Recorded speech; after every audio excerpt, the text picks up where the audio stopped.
अब साइट हम लोग बात करते हैं, ठीक है, यानी साइट ऑफ फोटोसिंथेसिस, जगह कहाँ होता है फोटोसिंथेसिस, सब कुछ देख लिए। अब हम लोग वन बाय वन चलते हैं। मैकेनिज्म में भी हम आपके साथ डिस्कस करेंगे, light reactions and dark reactions. 3 steps में हमने देखा ही इवेंट्स क्या क्या होता है, वो सारे इवेंट्स को समझेंगे। पहले जगह देख लेते हैं। तो साइट ऑफ फोटोसिंथेसिस, वो जगह, तो जगह मेनली यहाँ फोटोसिंथेसिस वहाँ होता है जो ग्रीन प्लांट्स और ग्रीन पार्ट्स है। सबसे ज़्यादा ग्रीन पार्ट्स कहाँ मिलते हैं? लीफ में, है ना। और वो भी ग्रीन पार्ट्स कहाँ? तो जहाँ भी है, यंग स्टेम में भी मिलता है, जो आप बहुत बड़े बड़े ट्रीज देख रहे हैं उसके जो ग्रीन पार्ट्स हैं, यंग स्टेम्स, वहाँ तो उसमें भी आपको मिलता है। वो भी आपका फोटोसिंथेसिस का साइट है, कम ही सही लेकिन है ना। तो सबसे ज़्यादा हमारा ग्रीन पार्ट्स, यानी किसका? ग्रीन पार्ट्स में हमारा क्या है? लीफ है। ओके, तो लीफ, तो जहां जहां ग्रीन पार्ट, जैसे कैक्टस की बात करें तो स्टेम है, ग्रीन पार्ट्स वहां भी होते हैं। तो वो ग्रीन पार्ट्स में लीफ। अब आइए हम लोग अंदर देखते हैं, क्या लीफ ही उसके अंदर एग्जैक्ट साइड पर पहुंचते हैं। तो ये मैंने आपका एक लीफ बनाया है, ठीक है। तो इस लीफ को हम ऐसे कट करते हैं। ओके, यानी ये लीफ है, ऐसे मान लीजिए ये लीफ है, तो लीफ को मैंने ऐसे कट किया है, और कट करने के बाद ऐसे ऐसे जो कट किया, ये लीफ का कट करने के बाद ऐसे दिखा रहा है। ये अपर सेक्शन है और ये लोअर सेक्शन है। आइए इसको हम जूम किए हैं, ठीक है। तो इसे हम जूम किए हैं यहाँ पर, यहाँ जूम करने के बाद ये सेक्शंस ऐसे काट के हम दिखा रहे हैं सामने से। ये कुछ इंटरनल स्ट्रक्चर्स हैं, इंटरनल स्ट्रक्चर्स। इतने आप सेक्शंस को यहाँ पर जूम कर लीजिए, ये, और जूम करने के बाद हम देख लेते हैं, ठीक है। तो देखने के बाद इंटरनल स्ट्रक्चर देखते हैं। दिस इज द, इस फिगर का नाम क्या हो जाएगा? Internal structures, internal structure of typical roots, sorry typical leaf, internal structure of leaf है। इस लीफ में सबसे टॉप पे देखिएगा व्हाइट कलर का क्यूटिकल्स के लेयर होते हैं। किसके लेयर होते हैं भाई? क्यूटिकल के लेयर होते हैं। और इसके बाद ऊपर जो है ये आपका अपर एपिडर्मिस है, ठीक है, अपर एपिडर्मिस है ना। ये तो आप देख लिए, इसे हम डिलीट कर, इसे हम मिटा दे रहे हैं ना, इसे हम यहाँ पे मिटा दे रहे हैं। ये अपर एपिडर्मिस है, ऊपर वाला सेक्शंस। नीचे लोअर एपिडर्मिस है। एपिडर्मिस 9th क्लास में हम लोग देखे थे। Epidermis, AP means upon, derma means skin, तो ऊपर वाला स्किन तो ये भी है। ऐसे लीफ ऊपर है, ये इसी ऊपर मान लीजिए एपिडर्मिस, अपर एपिडर्मिस। ये भी ऐसे कर लें तो भाई ये भी तो ऊपर हो गया ना, तो इसलिए ये लोअर एपिडर्मिस हो गया। तो अपर एपिडर्मिस, लोअर एपिडर्मिस। बीच वाले सेक्शंस क्या हो गए?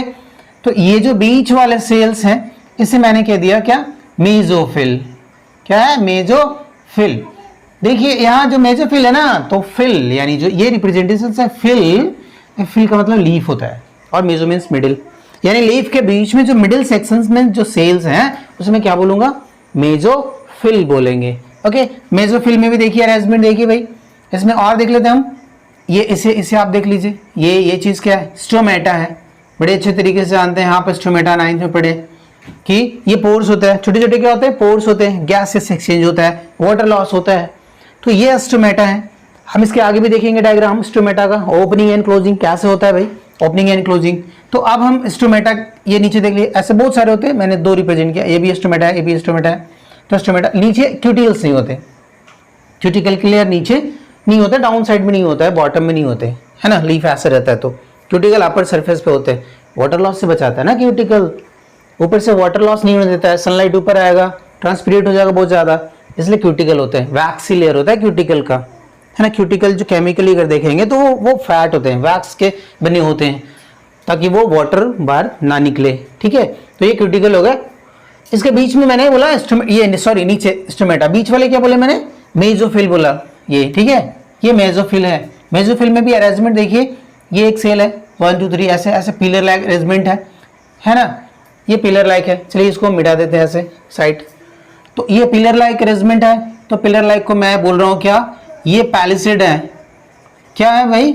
ये पैलिसेड सेल है। तो मेसोफिल कितने हो गए? ये अरेंजमेंट हो गया, पिलर ऐसे एकदम हो गया, पिलर लाइक अरेंजमेंट, तो वो हो गया पैलिसेड सेल। ये क्या हो गए? ये इस तरह का अरेंजमेंट है, बीच बीच में देख रहे हैं गैप्स हैं, एयर गैप्स, नाम भी लिख दें हम, एयर गैप्स, है ना। एयर स्पेस लिख देते हैं या गैप लिख देते हैं, कोई बात नहीं है, एयर स्पेसेस। और ये देख लीजिए, ये जो थिंग्स है ये स्पॉन्जी हो गए, एयर बीच में होते हैं तो स्पॉन्ज हो जाते हैं ना, तो ये स्पॉन्जी सेल हो गया। ठीक है, ये स्पॉन्जी सेल हो गए और ये पैलिसेड हो गए। दोनों को हम एक साथ कॉमनली क्या बोलेंगे, मेसोफिल सेल बोलेंगे। तो ये लीफ का एनाटॉमी हो गया भाई। लीफ के अंदर हम लोग बांट लिए, लीफ के अंदर मैंने काट लिए, सॉरी बांट नहीं ली, काट लिए हैं इसको। तो ये काट लिए, काटने के बाद एकदम सिंपल सा नाम है, epidermis upper, lower epidermis. Upper epidermis cover है भाई क्यूटिकल से, नीचे क्या है, छेद छेद है, स्टोमेटा है, बीच वाले क्या होगा, मेसोफिल सेल हो गए। जो पिलर लाइक अरेंजमेंट है पैलिसेड हो गया, बीच बीच में गैप है स्पॉन्ज लाइक है तो स्पॉन्जी सेल हो गया, है ना। बीच में एयर गैप है, उसका भी नाम लिख दिया मैंने। तो ये एकदम इजी है, आप थोड़ा सोच के देखेंगे। अच्छा ऐसे बोलेंगे ये पैलिसेड सेल ऊपर होता है नीचे होता है, तो ऊपर होता है भाई, जरूरी है। लाइट इधर से आएगा, हर सेल को लाइट चाहिए ना, फोटोसिंथेसिस के लिए तो कॉम्पिटिशन है, लाइट दो लाइट दो लाइट दो मुझे, बिना लाइट के कैसे होगा। तो ये ऐसे सीधे सीधे खड़े हो जाते हैं, सारे लाइट एब्जॉर्ब कर लेते हैं, ट्रैप कर लेते हैं लाइट। इसलिए कैसे, ये ऐसे अरेंजमेंट है, ऐसे इस तरह से इस सेल को भी मिले मैक्सिमम सेल्स वो ट्रैप कर सके ना सोलर, इसलिए ये ऐसे खड़े खड़े हैं। नीचे गैप्स क्यों है भाई, ऐसे भी रहना चाहिए। तो इधर से तो CO2 जाएगा, CO2 हमारा किधर से आएगा, स्टोमेटा से ऐसे CO2 जाएंगे, इधर से ही हमें O2 निकलना है, गैसियस एक्सचेंज CO2 ऑक्सीजन, ये दोनों का एक्सचेंज होता है। तो ये एक्सचेंज कैसे होगा, जब तक एयर गैप्स नहीं होंगे तो फिर चाहिए ना एयर गैप्स, इधर से इधर घुस के ऐसे ऐसे जाएंगे, सब जगह CO2 पहुंचना है। इसलिए नीचे वाले जो होते हैं वो स्पॉन्जी हो जाते हैं और ऊपर वाले क्या हो जाते हैं, पैलिसेड हो जाते हैं। ये देख लिया अपनी एनाटॉमी। तो ये हम लीफ के बारे में बात करें। चलिए अब थोड़ा सा हम देखते हैं इसके बारे में। यहाँ से देखिए ये मेसोफिल है, इस मेसोफिल को, एक मेसोफिल को हम थोड़ा सा जूम करते हैं भाई, इसके अंदर डिटेल जाते हैं। ठीक है, तो डिटेल जाते हैं, थोड़ा मिटा देते हैं, अब इसमें चलते हैं हम लोग। ये हमारा क्या मेसोफिल सेल है। ठीक है, ये मेसोफिल सेल है। मेसोफिल सेल की बातें कर लेते हैं। मेसोफिल सेल देख लीजिए, आपको याद है ना, मेसोफिल सेल बीच वाले सेल है। अगर वो स्टोमेटा का मतलब वो क्या है, इस फिगर का नाम दे देते हैं हम, फिगर का नाम है मेसोफिल, इसलिए हम मेसोफिल लिख रहे हैं ना, पैलिसेड और स्पॉन्जी, इसमें हम अलग अलग बाइफरकेट नहीं कर रहे हैं।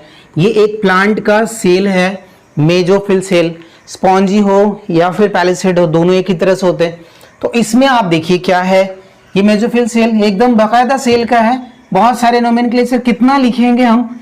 ये हमारा ठहरा सेल वॉल है ना, इधर हमारा क्या है, प्लाज्मा मेम्ब्रेन है, शॉर्ट में लिख दे रहे PM, प्लाज्मा मेम्ब्रेन। अंदर बहुत सारी बातें होती है, सब कुछ जो सेल में होता है वो सारा होता है, एंडोप्लाज्मिक रेटिकुलम, गोल्गी कॉम्प्लेक्स, जो भी है, डिक्टियोसोम्स वगैरह सब कुछ होते हैं।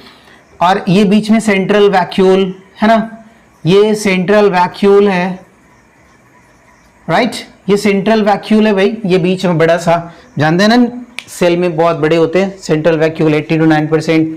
इधर हमारा न्यूक्लियस है, इसे क्या नाम दे भाई, ये बड़ा सा है न्यूक्लियस। प्लांट सेल है ना, प्लांट सेल में न्यूक्लियस साइड में हो जाता है, एनिमल सेल होता है तो बीच में हो जाता है। ये सेंट्रल वैक्यूल है, उसके साथ साथ मैंने देखा, उसके साथ ये जो बहुत सारे डॉट्स बताए, बहुत ज्यादा डॉट से ये जो होता है क्लोरोप्लास्ट होते हैं, है ना, क्लोरोप्लास्ट होता है। ठीक है, क्लोरोप्लास्ट, ये बहुत सारे क्लोरोप्लास्ट हैं। ये क्लोरोप्लास्ट ना, ये क्लोरोप्लास्ट के चलते ये पूरा ग्रीन होता है क्लोरोप्लास्ट। आपको याद होगा 9th क्लास में प्लास्टिड, प्लास्टिड की बातें करेंगे, ल्यूकोप्लास्ट होता है, क्रोमोप्लास्ट होता है और ये क्लोरोप्लास्ट होता है। ठीक है, तो chloroplast green, chromoplast coloured and leucoplast white colour के होते हैं। तो यहाँ पर क्या है, क्लोरोप्लास्ट है। अच्छा, टिश्यूज के बारे में आप पूछेंगे कि ये जो टिश्यूज आपने पढ़ा दिया बीच में, ये कौन सा टिश्यू है, पैरेन है, कोलेन है, स्क्लेरेन है। 9th को याद करेंगे तो आपको याद आएगा, अरे सर ने तो टिश्यूज ही नहीं बताया, तो मैं ये बता दे रहा हूं कि ये क्लोरेनकाइमा है ना, क्लोरेनकाइमा है। जैसे पैरेनकाइमा का टाइप होता था ना क्लोरेनकाइमा, ये क्लोरेनकाइमा, वो पैरेनकाइमा जिसमें क्लोरोफिल एब्जॉर्ब होता है। क्लोरोफिल क्या होता है, वो उसमें फिलअप होते हैं, स्टोर होते हैं, तो उसे हमने क्या बोला था, क्लोरेनकाइमा टर्म यूज किए थे। तो ये क्लोरेनकाइमा टाइप का होगा हमारा मेसोफिल सेल्स। तो ये मेसोफिल सेल्स में आपने देखा इस तरह से सेल होते हैं। अब जरा सोचिए कि ये क्लोरोप्लास्ट, यही हमारा साइट है, साइट ऑफ फोटोसिंथेसिस का, जहां जहां क्लोरोप्लास्ट होगा वहीं वहीं फोटोसिंथेसिस होंगे। तो अल्टीमेटली साइट कहाँ हुआ भाई? साइट क्या हो गया? क्लोरोप्लास्ट हो गया। तो क्लोरोप्लास्ट हमारा साइट है ना, साइट ऑफ फोटोसिंथेसिस है क्लोरोप्लास्ट। अब इसका अगर डिटेल जाएंगे क्लोरोप्लास्ट का, तो उसका भी स्ट्रक्चर्स है, उसमें क्या होता है। लेकिन आप याद रखें साइट क्या है हमारा?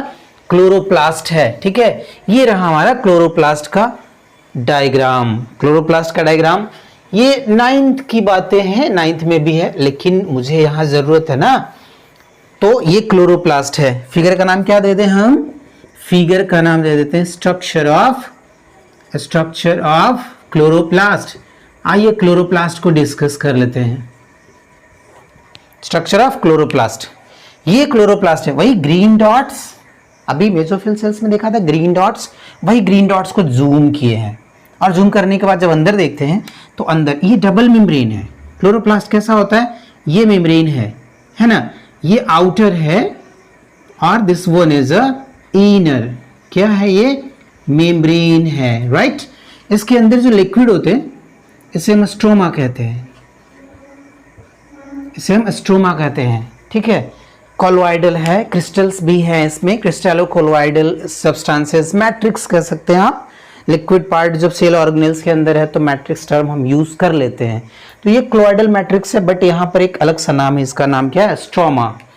इस स्ट्रोमा के अंदर ऐसे बहुत सारे मेम्ब्रेन बाउंडेड, ऊपर तो मेम्ब्रेन है, ये डबल मेम्ब्रेन बाउंडेड स्ट्रक्चर्स होते हैं, बहुत सारे स्ट्रक्चर्स। ये तो 3D नहीं है, लेकिन 3D में आप ऐसा इमेजिन कीजिए कि ऐसे कैरम खेलते हैं ना, कैरम के ऐसे जो वो होते हैं मारने वाले गोल गोल, तो वो उसको आप ऊपर रखिए, ऐसे एक के ऊपर एक रखते हैं। 10 पैसे 20 पैसे या 10 रुपया 20 रुपया वाला जो गेम खेलते हैं ना, ऊपर स्टॉक ऐसे रखते हैं, तो वो एक के ऊपर एक रखेंगे ना, तो जो इमेज आएगा बड़ा खूबसूरत इमेज आएगा। वैसे ही 3D पिक्चर्स में ऐसे इमेजेस आते हैं, ऊपर से एक एक कॉइन है और एक डिस्क है। तो ये वाला जो डिस्क है, ये पूरा जो स्ट्रक्चर्स आप देख रहे हैं, इस स्ट्रक्चर को हम लोग क्या बोलते हैं? इस स्ट्रक्चर्स को हम लोग बोलते हैं ग्रैना, है ना। ये स्ट्रक्चर्स क्या है? ये ग्रैना कहा जाता है। और इस ग्रैना में जो एक स्ट्रक्चर्स है, मतलब ये जो आपका इस तरह से देख रहे हैं, तो ये जो एक स्ट्रक्चर्स हुआ, दिस इज अ थाइलेक्वाइड। क्या वो थाइलेक्वाइड है? हम यहाँ पे एक को रिप्रेजेंट करते हैं ऐसे, this one is a what? Thylakoid, है ना, ये थाइलेक्वाइड है। अब इसके अंदर और ये मेन चीज हो गया हमारा थाइलेक्वाइड, ग्रैना, ये बातें आप समझ गए हैं। सारे जो ग्रैना होते हैं आपस में लिंक्ड होते हैं, है ना। आपस में क्या होते हैं? सारे जो ग्रैना लिंक होते हैं, ये लिंक को हम लैमेला बोलते हैं। यहाँ पे नाम हम दे देते हैं, इधर सारे को हम क्या बोलते हैं? लैमेला, है ना। लैमेली भी आप टर्म यूज कर सकते हैं प्लूरल वर्ड में, लैमेली हमने दे दिया, लैमेली, है ना। इसे हम एक और भी नाम से कह सकते हैं, आप इसे थाइलेक्वाइड भी कह सकते हैं। थाइलेक्वाइड क्या है? लैमेली को, लेकिन आपको स्ट्रोमा थाइलेक्वाइड बोलना होगा। या फिर हम ये ऐसा मानते हैं कि ये थाइलेक्वाइड का इंटीग्रल पार्ट है। इंटीग्रल मतलब वो इंटीग्रेट हो गया, बड़ा हो गया, ज्यादा बढ़ गया, तो उसे हम कहते हैं इंटीग्रल पार्ट। तो आप टर्म यूज कर सकते हैं इंटीग्रल थाइलेक्वाइड, है ना, इंटीग्रल थाइलेक्वाइड है। या फिर आप thylakoid, stroma thylakoid term use कर लें, या मेरी तरह क्या यूज करें? लैमेली यूज करें, है ना। इसके साथ साथ इसमें कुछ लिक्विड्स में होते हैं, क्या होते हैं? आप 9th में पढ़े होंगे, बस मैं याद दिला रहा हूं कि ऐसा है, सेल ऑर्गेनेल्स 2 होते हैं, माइटोकॉन्ड्रिया और क्लोरोप्लास्ट, जिसमें अपना खुद का डीएनए होता है। वो भी कैसा भाई? Circular DNA. तो इसमें भी डीएनए होगा, है ना। जब डीएनए है तो आरएनए भी होगा। बिना आरएनए, जब डीएनए है अपना प्रोटीन खुद बनाता है तो आरएनए भी होगा। तो प्रोटीन बनाता है, बनाने वाला राइबोसोम नहीं होगा क्या? तो राइबोसोम भी तो होगा। यानी डीएनए है तो सब कुछ होंगे। मतलब अगर कोई मिस्त्री चल रहा है तो लेबर भी साथ में होगा, उसके असिस्टेंट भी साथ में होंगे। तो वही समझ लीजिए, डीएनए मिस्त्री है, असिस्टेंट हमारा आरएनए है। डीएनए जानते हैं ना, वही Dinanath Agarwal, sorry deoxyribose nucleic acid, है ना, इधर रामनाथ अग्रवाल, तो राइबोज न्यूक्लिक एसिड। ये डीएनए और आरएनए दोनों भाई हैं, छोटा बड़ा। तो इनके असिस्टेंट ये, तो डीएनए जहां होगा और वो काम कर रहा है, प्रोटीन बना रहा है, तो आरएनए होगा। ऐसा कॉन्सेप्ट आप बना सकते हैं। डीएनए है तो आरएनए है, आरएनए है तो बिना मजदूर के तो कुछ होगा नहीं, लेबर चाहिए ना। ये are ribosome functions. What is the function of ribosomes? You have to know about the protein synthesis with the help of RNA. तो ये राइबोसोम भी होना जरूरी है। वो भी राइबोसोम किस तरह का राइबोसोम होता है? तो 70S टाइप का राइबोसोम होते हैं। ये डीएनए सर्कुलर होगा, इस तरह का तो होंगे। इसके साथ साथ ये मैंने गोल गोल बनाया है ऐसे एक रिप्रेजेंट किए हैं। ये आपके स्टार्च ग्रैन्यूल्स हैं, स्टार्च ग्रैन्यूल्स हैं, है ना, स्टार्च ग्रैन्यूल्स ऐसे ही फॉर्म में रहते हैं, स्टार्च ग्रैन्यूल्स के फॉर्म में। तो जब इसके अंदर ये हमारा क्या साइट ऑफ फोटोसिंथेसिस है, फाइनली यही हमारा साइट ऑफ फोटोसिंथेसिस है, क्लोरोप्लास्ट। यहीं पर फोटोसिंथेसिस होगा और क्या बनेगा? ग्लूकोज बनता है, ठीक है। ग्लूकोज बनने के बाद क्या होगा? वो सुक्रोज में कन्वर्ट होगा। सुक्रोज फाइनली किस में कन्वर्ट होता है? स्टार्च ग्रैन्यूल्स में कन्वर्ट हो जाता है, इसलिए मैंने देखा स्टार्च ग्रैन्यूल्स। फिर यहाँ से स्टार्च ग्रैन्यूल्स ट्रांसपोर्ट कर दिए जाते हैं। वो हम देखेंगे ट्रांसपोर्ट सिस्टम में कैसे ट्रांसपोर्टेशन होता है, वो भी मुझे ही पढ़ना है, मतलब अपनी को पढ़ना है, 10th के सिलेबस में इसी चैप्टर्स में देखने। तो स्टार्च ग्रैन्यूल्स ट्रांसपोर्ट हो जाते हैं। टेम्पोररी आपका जो है टेम्पोररी बनते रहता है, बट कुछ दिन में देखिए, अगर ऐसे माना जाता है कि आप 2 से 3 दिन छोड़ दीजिए प्लांट को, उस पर लाइट मत दीजिए। अगर बाहर बंदा लाइट खड़ा है, मतलब सॉरी ये प्लांट्स बाहर है, उसको 2 से 3 दिन अगर नहीं दिया जाए तो डी स्टार्च हो जाता है। Means what? इसके अंदर से स्टार्च ग्रैन्यूल्स क्या होते हैं? फिनिश हो जाते हैं। तो अगर आपको ऐसा एक्सपेरिमेंट करना है जिसमें स्टार्च आपको नहीं चाहिए, तो 2 से 3 दिन तक उसे डार्क में रख दीजिए, सारे स्टार्च धीरे धीरे ट्रांसपोर्ट हो जाएंगे, यूज हो जाएगा, खत्म हो जाएगा वहाँ से। तो फिलहाल हमने बात किया साइट ऑफ फोटोसिंथेसिस। यहीं पर डिस्कस अगर कर लें रॉ मटेरियल का, मुझे अगर रॉ मटेरियल देखना है, रिक्वायरमेंट्स की बात कर लें, raw materials 1 by 1 raw materials की बात कर लें, तो रॉ मटेरियल्स क्या रॉ मटेरियल्स चाहिए? तो रॉ मटेरियल्स चाहिए क्लोरोफिल, चाहिए ना क्लोरोफिल। आप फोटोसिंथेटिक पिगमेंट कर सकते हैं, क्लोरोफिल चाहिए, सनलाइट चाहिए, लाइट चाहिए ना, लाइट सनलाइट दूसरा रिक्वायरमेंट आपने देखा था। फिर कार्बन डाइऑक्साइड चाहिए और फिर वाटर चाहिए, यही 4 चीज तो चाहिए, रिएक्शन में देखा था आपने। तो रॉ मटेरियल्स सबसे पहले हम डिस्कस करते हैं रॉ मटेरियल्स क्लोरोफिल। क्लोरोफिल इसलिए डिस्कस कर रहे हैं फोटोसिंथेटिक पिगमेंट्स कि अभी ये डायग्राम बना हुआ है, यहीं से हम समझ लेते हैं क्लोरोफिल। आइए थैलेक्वाइड के बारे में बात करते हैं। थैलेक्वाइड, थैलेक्वाइड क्या है? थैलेक्वाइड आपको मैंने बताया कि वो कैरम का जो होता है, कैरम खेलने वाला, कैरम के लिए गोटी, वही कॉइन मान लीजिए, सिक्का, उसी तरह से अरेंजमेंट होता है ऐसे ऐसे, बस ऐसा गोल सिक्का मान लो आप, उसको खोल के देखेंगे, गोल सिक्के को फाड़ के देखिए, तो इसके मेम्ब्रेन जो होते हैं, इसके मेम्ब्रेन के ऊपर फोटोसिंथेटिक पिगमेंट्स प्रेजेंट होते हैं। फोटोसिंथेटिक पिगमेंट्स वो हमारा फर्स्ट रॉ मटेरियल्स हैं, पिगमेंट्स। वो भी कौन सा pigments? Photosynthetic pigments, pigment photosynthetic. उसमें मेन आता है फोटोसिंथेटिक में पिगमेंट्स मेन आते हैं क्लोरोफिल। कैसा होता है क्लोरोफिल? क्लोरोफिल ग्रीन कलर के होते हैं। क्लोरोफिल कैसा होता है? ग्रीन कलर का। ये देखिए क्लोरोफिल, क्लोरोफिल अब आप आगे सीनियर क्लासेस पढ़ेंगे, सीनियर क्लासेस में पढ़ने के बाद आपको समझ में आएगा क्लोरोफिल के भी टाइप है, ए है, क्लोरोफिल बी है। तो क्लोरोफिल ए तो कंपलसरी है, क्लोरोफिल बी ऐसे भी होते हैं, वो भी जरूरत होता है, क्लोरोफिल बी भी होते हैं। क्लोरोफिल कैसा कलर होगा भाई? तो ये ग्रीन कलर के होते हैं। उसके बाद एक ज़ैंथोफिल होता है, ज़ैंथोफिल, ये येलो कलर के होते हैं, येलोइस होता है। और दूसरा होता है कैरोटीन, है ना, कैरोटीन होता है ऑरेंज कलर का, ऑरेंज, या फिर आप रेड कलर रिप्रेजेंट कर सकते हैं, रेड कलर होता है, ऑरेंज कलर। तो ये होते हैं हमारे कैरोटीन। ये 3 पिगमेंट्स होते हैं, कहाँ होता है? थैलेक्वाइड के मेम्ब्रेन पे होते हैं। इन दोनों को हम एक टर्म से भी यूज करते हैं, कैरोटीनॉइड। ये कैरोटीनॉइड है, मतलब आपने कैरोटीनॉइड बोल दिया तो ज़ैंथोफिल और कैरोटीन दोनों एक साथ मिल जाते हैं, तो मिलने के बाद हम टर्म्स यूज करते हैं कि कैरोटीनॉइड। तो उस थैलेक्वाइड के अंदर है क्या? क्लोरोफिल एंड कैरोटीनॉइड्स हैं। ये दोनों का काम क्या है? ये लाइट को ट्रैप करते हैं दिन में, है ना, दिन में ही तो लाइट आएगी ना, सनलाइट, उसको ट्रैप करता है। और ट्रैप करने के बाद उस केमिकल एनर्जी को वो कोशिश करता है, वो फोटो जो आता है ना लाइट, उस लाइट को आगे ट्रांसफर करने की कोशिश करता है। तो एब्जॉर्प्शन ये भी करते हैं और ये दोनों हेल्प करते हैं, ज़ैंथोफिल एंड कैरोटीन हेल्प करते हैं। अब यहाँ पर आता है क्वेश्चन, आप अगर कहेंगे कि बहुत सारे येलो प्लांट होते हैं, येलो लीफ होता है, तो क्या वो येलो लीफ में भी फोटोसिंथेसिस होगा? होगा। येलो दिख रहा है बाहर से, ज़ैंथोफिल ज़्यादा हो गया होगा, इसका मतलब ये नहीं कि क्लोरोफिल नहीं है। खाते हम लोग लाल साग, तो बोले वो लाल साग है तो क्या उसमें क्लोरोफिल है? फोटोसिंथेसिस होता है क्या? होता है। आप लाल है तो कंप्लीटली वो रेड नहीं है, वो उसमें आपके कंटेंट ज़्यादा रेड पिगमेंट्स वाले, वो तो क्लोरोफिल है ही उसमें, क्लोरोफिल से होता है उसमें फोटोसिंथेसिस, है ना। अब येलो कलर जो डेड हो गया, तो दोनों देखिएगा, येलो कलर की बात करें तो लीफ येलो हो जाता है, एक डेड हो जाता है, उसका साइनिंग नहीं होता, और एक येलो कलर ही होते हैं बाई बॉर्न, तो वो दोनों में डिफरेंट है। तो आज के लिए इतना ही, उसके बाद फिर हम नेक्स्ट वीडियो में बात करेंगे। तब तक के लिए थैंक्स।